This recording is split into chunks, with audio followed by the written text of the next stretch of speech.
ખાસ કરીને ગાય માટેનું જે આંદોલન કરે છે એમના માટેનું એમનું કહેવું એવું છે કે આમાં કંઈ ખોટું નથી, કંઈ ખોટું નથી.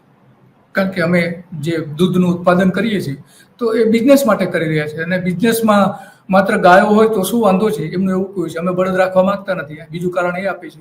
અને ત્રીજું, બળદ હોય તો એના માટે મહેનત કરવી પડે, એને ખવડાવવું, એની સફાઈ રાખવી, એનું જે બધું જે કચરો છે એ સાચવવાથી, એને ખોરાક આપવાથી લઈને બધી જે કામગીરી કરવી પડે એ અત્યારે ખેડૂતને મંજૂર નથી. અને એટલા માટે મોટાભાગના ખેડૂતો એ પોતાના દૂધ આપતા પશુઓ વેચી દીધા છે અને ડેરીમાંથી દૂધ લઈ આવે છે, કે જે હવે મોટા પ્રમાણમાં વાડા બની રહ્યા છે, અથવા તો હોસ્ટેલ બની રહી છે.